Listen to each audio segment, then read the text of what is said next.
Hello, my name is Jimmy Broadbent and I'm terrible at recording intros at the start of the day, so I'm doing it now. Welcome to Snetterton. I'm not really sure how to start this video because I've already lived it, but if you want to see some of the most spectacular conditions, some of the nearest misses, and some of the most crazy things I've seen so far in Brickcar, then you should probably watch this video. That was convincing, wasn't it? Yeah, do that. And what a welcome I got to the Snetterton circuit on Saturday morning. We all knew that it was going to rain before the race, but no one thought it was going to rain quite this much. The circuit was absolutely flooded. Now I'm taking the liberty of voicing myself over here because it was quite noisy in the pit lane, but basically absolutely thrown in at the deep end. My first time driving this car in the wet was on the day of the race in warm-up. I had no idea what to expect, no idea what the car would do, and all I could really rely on was Jem going out there, coming back and telling me what to watch out for, but even she was struggling. My goal was simply to go out there, try not to spin, and keep the car in one piece.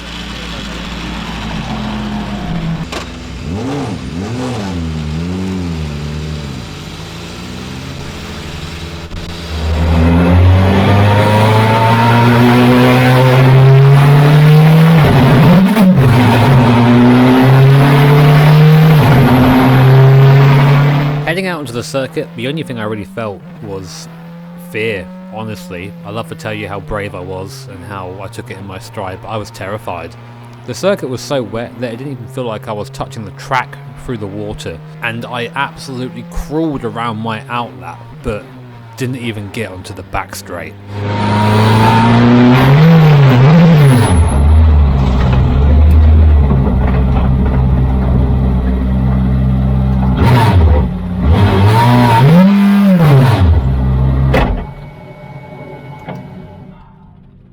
This is gonna suck, isn't it?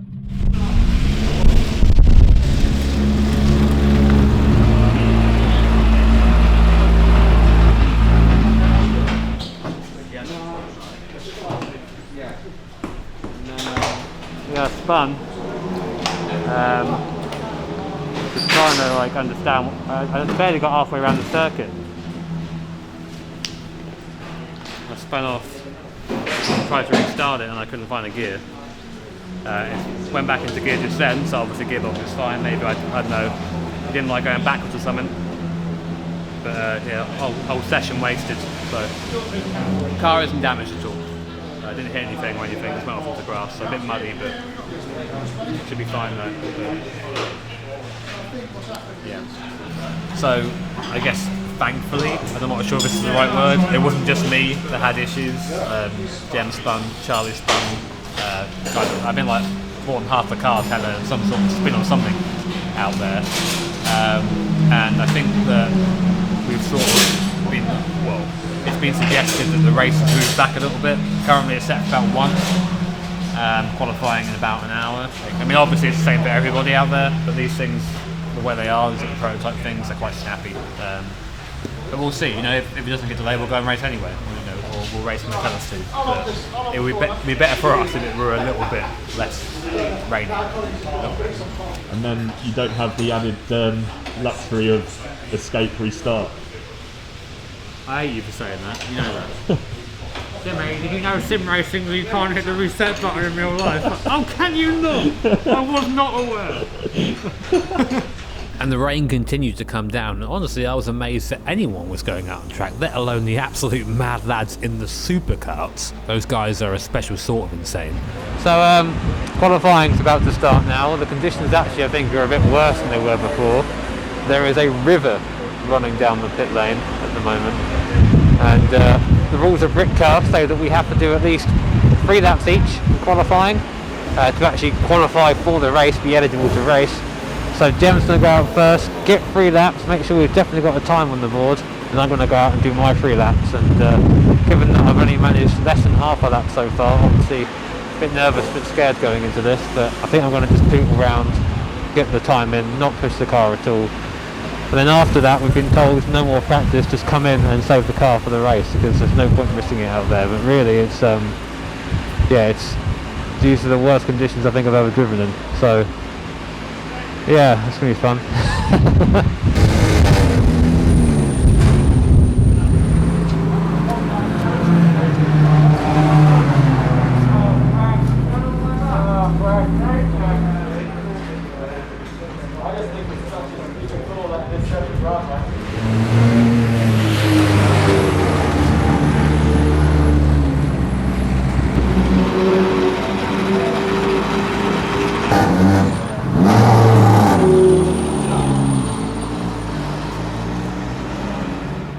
Unfortunately, I have no footage of me going around at this point, but here's some footage of Gem, and you can see just how little we could see at this point. We had some problems with the demister, which meant that little gap at the bottom of the screen there, that's all we could see. And whilst I actually managed to get round without spinning, we would start at the back of the grid. Right, sorry for a bit foggy. It's hard finding somewhere to film that isn't just waterlogged. That was the most terrifying thing I've done in my life. 100%. You can't see anything. If a car is passing you, the spray is so severe that you are just... It's just like having a wall of white in front of you, and that's it. You know, people always say that when they're racing, but honestly, experiencing it firsthand, being that low as well is so sketchy, and the visibility is so bad in the cockpit because we're fogging up as well, that you can barely see the corners when you're turning into them. You have to sort of guess where they are. You can't see any puddles or anything or any standing water when you're driving around, so you can't really avoid it. A couple of times that session I just hit a puddle and went straight on. And yeah, you know, I didn't put in a lap where I didn't have a moment. So, important thing though, I got round, did 3 laps, which is 2.5 more laps than earlier, so that's a good start. Kept the car running. I just got to hope that when we get to the race later on it calms down a bit out there, a little bit less rain, because otherwise if it's like that, it's going to be probably dangerous, I'd say.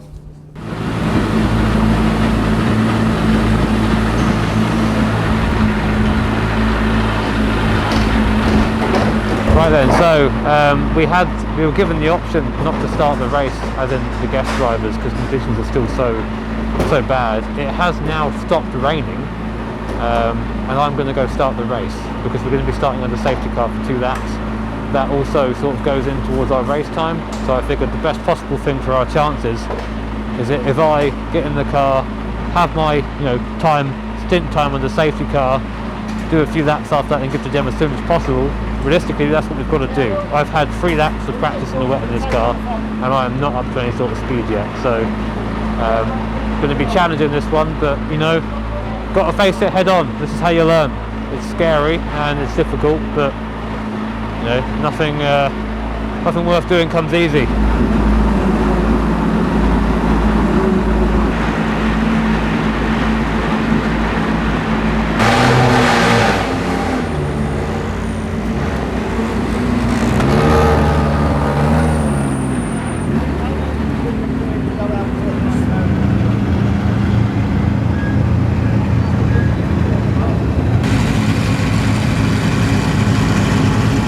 This might sound a bit obvious, but it's kind of crazy how far the back of the grid is from the front of the grid. You really can barely even see the lights from where I was sitting there at the start, but regardless, after 2 laps behind the safety car, it was green flag for the first race at Snetterton, and going down the straight you can see immediately I'm just met with a wall of spray going down towards T1. Gemma told me just take it easy on the first couple of laps, just find your feet, there's no rush. We knew this race was probably going to be a write-off for us anyway given where we were started, so I was just trying to get up to speed as quickly but as comfortably as possible. See that car in front, that blue car? That's a Bridle Brothers car. I was trying to use them as my marker and trying to keep with them as the race started, but unfortunately they were just a bit too quick for me. And one of the problems I encountered early on is that despite the fact the cars in front were of a class below me and I was quicker than them down the straight, here's the problem. Look at that spray. I look up the inside. There is no way he's seeing me there. No way he's seeing me. So I just sort of back off and just waited. I did not want to put this car in a compromising position, especially as I was not feeling very confident myself. But it turns out none of that would even matter, as coming on through Williams and onto the back straight, watch the steering wheel. That flashing red there, ECT warning. And I was told any sort of warning on the wheel whatsoever, come into the pit lane and get it checked out. So I backed off and boxed at the end of the lap.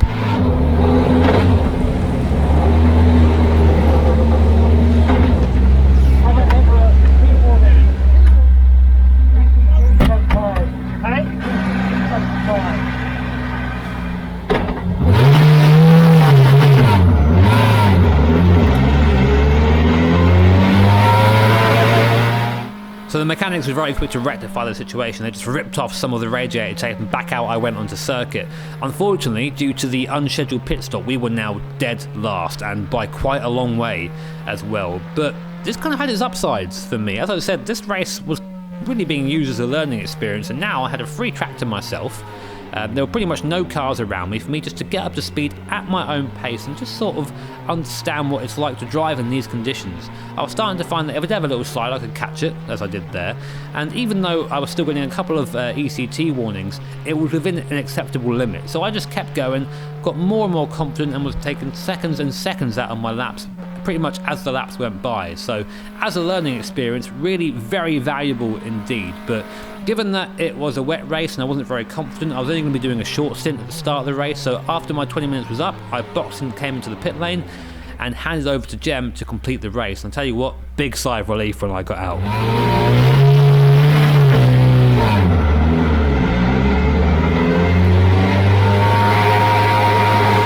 Okay, so first stint in the rain done. And yeah, it actually went really well. I mean, we had unfortunately a temperature issue flagged up. We've basically you have to tape off some of the radiator when it's a bit cooler to make sure that we don't have a car that's too cold. And I think we went a bit too far of the tape, and I had to come in just to get one of that sort of torn off, which is why I was just on my own really. But to be honest, I think that was the best thing that could have happened. It meant I got a few laps on my own just to drive around and feel the track, and it felt better. A couple of spooky moments going through quick corners where the back sort of does that a little bit, but so relieved I could probably cry right now actually. But Jem's out there now, and I've just heard that there's been a safety car, and it might have been her that spun. I don't know if that's true or not, but that's what her manager said. So we're going to keep an eye out, see if it is her or not. But might be a DNF. And with the benefit of cameras, we can now see what happened. Jem on her outlap, I think, just crossed over the rubber line at T4, spun the car around, stalled it, and well, here's what happened when she tried to restart it.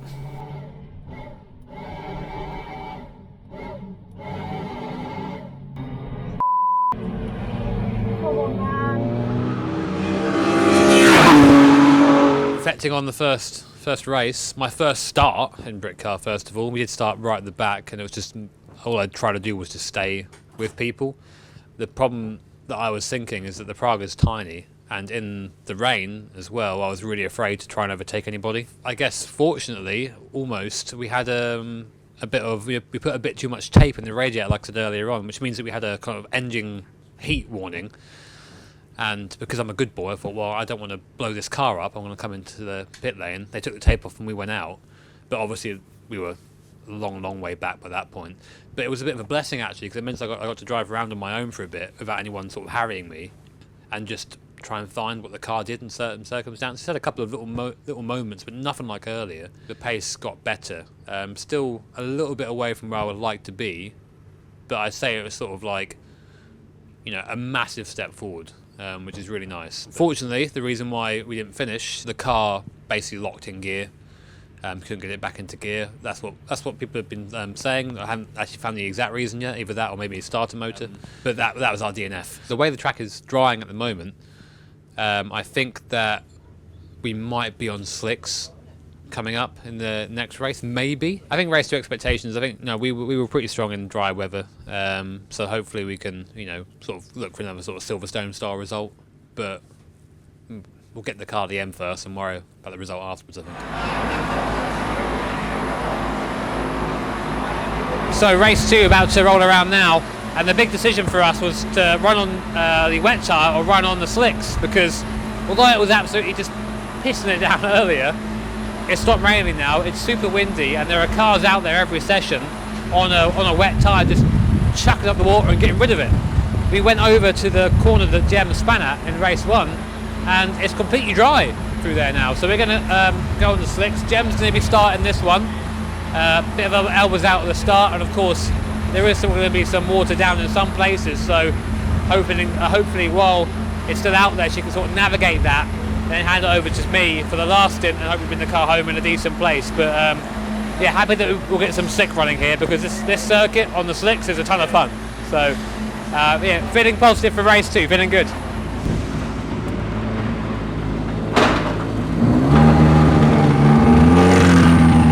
This time it was Jem who would start the race, and due to how qualifying works in Britcar, our second fastest qualifying time was used, which means that, surprise, surprise, we were down at the back again. But Jem was doing a decent job of getting past the traffic nice and quickly, but unfortunately, due to the way the start works, we were already about 50 seconds behind the leader before the race even really started. I think she might have gone off and got back on again.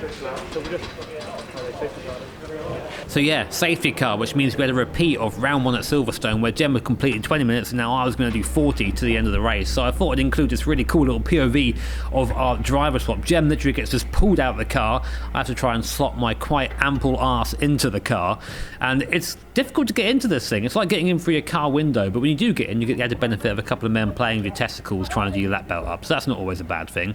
John here showing me the timer on the left. That's just to say how much time we've got left of our pit stop. It's a 2-minute minimum pit stop in Brit car. If you go under that, you get a penalty. And you can see now the problem with us pitting first is that because everybody else is pitted, because of the safety car, we are stuck in. We have to do a 3-point turn to try and find a gap to get our car out into the pit lane. So it's a little bit of a mad rush. 10 seconds.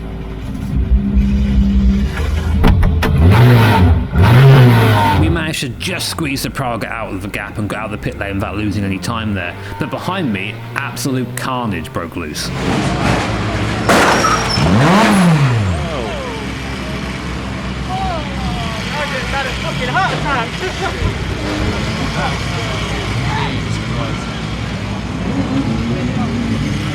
The TCR car had been tagged by an unsafe release from a BMW a bit further down the pit lane and speared into Ruby, DNF in their car and actually hurting Jack's leg a little bit there as he walks back to the truck. Fortunately, there were no injuries outside of that, but just a reminder of how dangerous motorsport can be even in the pit lane.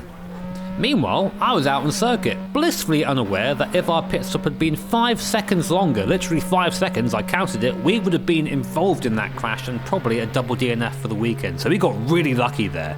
Even more lucky is that I was actually first in queue behind the safety car. So I thought, oh awesome, we've made up a ton of places here. This is actually a really good result for us. But then, confusingly, I got waved through. And this was the start of our safety car confusion, really, because not only did we get waved through and put at the back of this massive queue of cars, we lost places to other Pragas. So I think we lost a lap under the safety car basically because it was messed up, which is a real shame because that could have meant we'd been on for a podium in this race. But instead, crossing the start finish line, I got the board saying that we were P6 in class, and I was pretty frustrated in the car, but I knew that there was nothing I could do about it, so it was just get the head down and get by this traffic as quick as we could. Of course, it's one thing to be placed behind your fellow Pragas, it's another thing to be placed at the back of this queue of traffic, and of course it would just slow you up through a few more laps. So I was being quite decisive where I could be.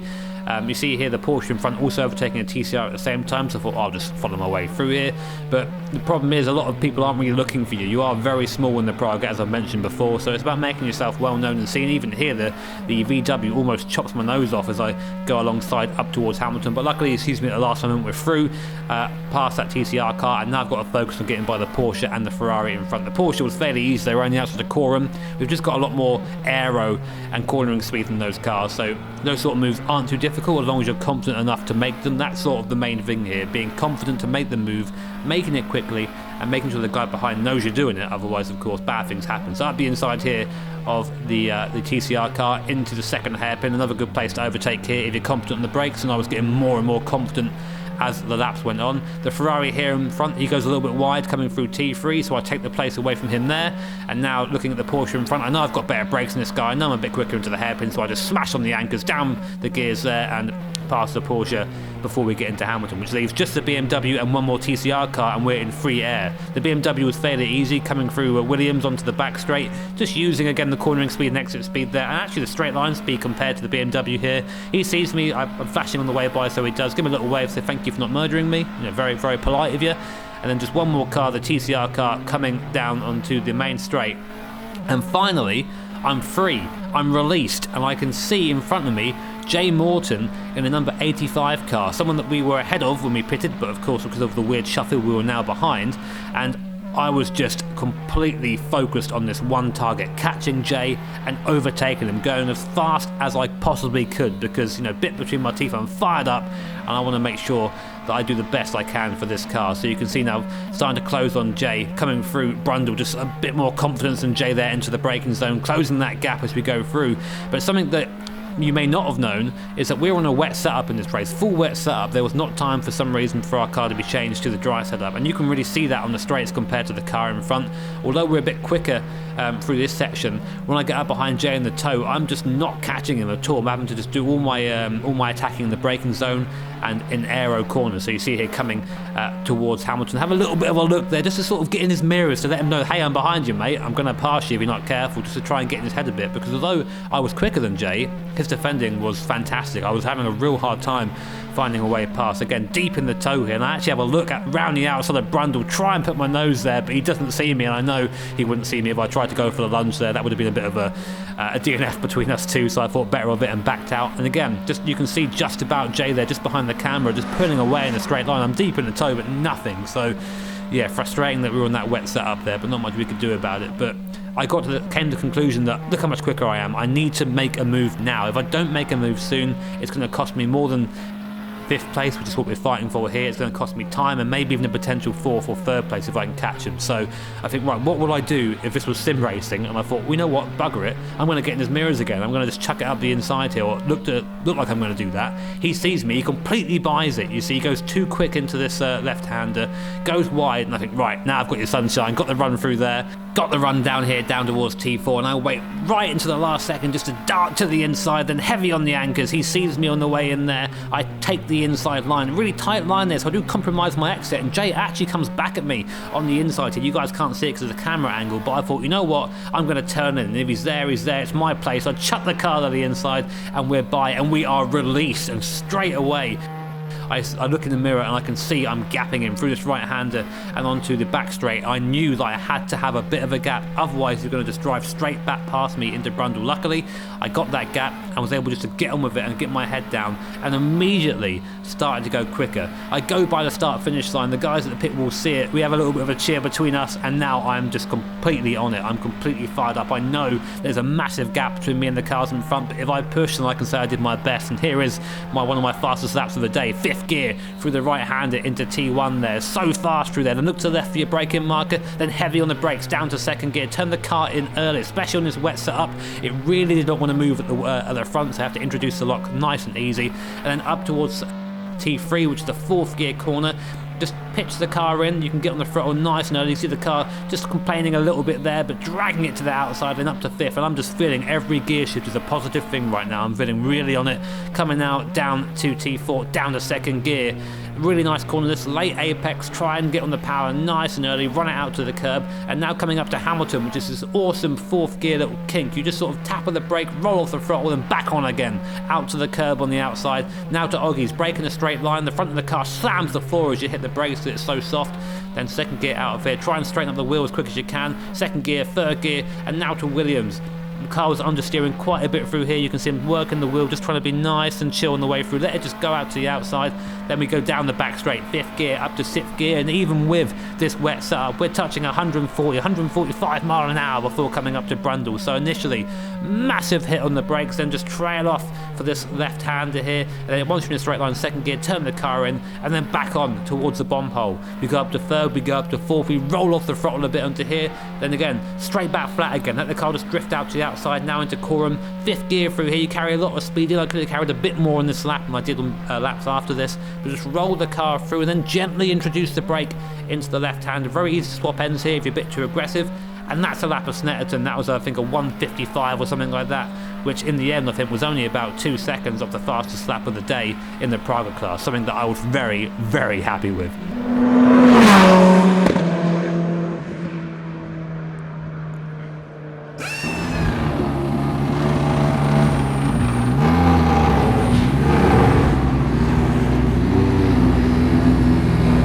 Well, at this point we don't really know what happened with the laps. I had no idea about the pandemonium that happened behind me. I left the pit lane. Quite lucky to avoid that. I think Jack got I think hurt a little bit, nothing too serious, like a knock on the knee, but haven't been able to find him yet and see how he is, but hope he's good. But I think we might have lost a lap somewhere under the safety car. I kept getting waved by, and then I didn't really know what they were doing, and really unclear as to why we were in the safety car for so long. Of course, I now know why, but yeah, just frustrating because I think we had really good pace, and I think that if we were in the right place, we might have been, on the podium. If that's the case, I don't know. I feel like we lost a lap. I don't know, but pace is good at the end. I know that much. So in the dry, I think I'm getting grips to this car. Just need to really work on that wet stuff now. But I was happy towards the end, and it was really fun fighting with Jay. Big send into the hairpin.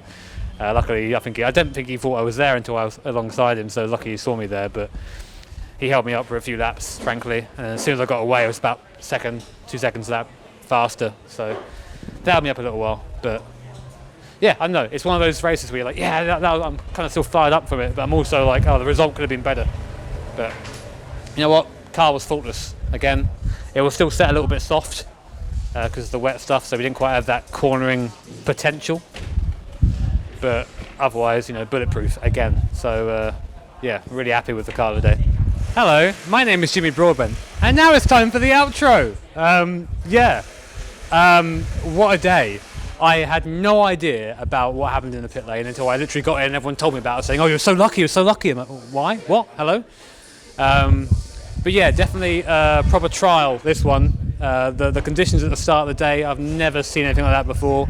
Never driven a car like this in those sort of conditions, and in fact I went into qualifying with half a lap of practice. Was you could tell by the times they were pretty awful, but I think I got better as the time went on, got used to the tyre, and when it dried out I felt I had some nice pace. We were catching third and fourth at the end, we just ran out of time. So yeah, that's a really positive thing to take away from it. And of course the car, Goldie, solid as anything, absolute beauty this one. So yeah, proud of her. So hope you guys are enjoying the journey. They can't all be good races, some of them are though, but that's motorsport, and I'm sort of enjoying just living it, even if it's bad, So do all the good things, like, comment, subscribe, and I guess next round is a day before my birthday, Autumn Park. So yeah, happy birthday to me, or it's gonna be a bad birthday. We'll see. Take care, have an awesome day. See you next time.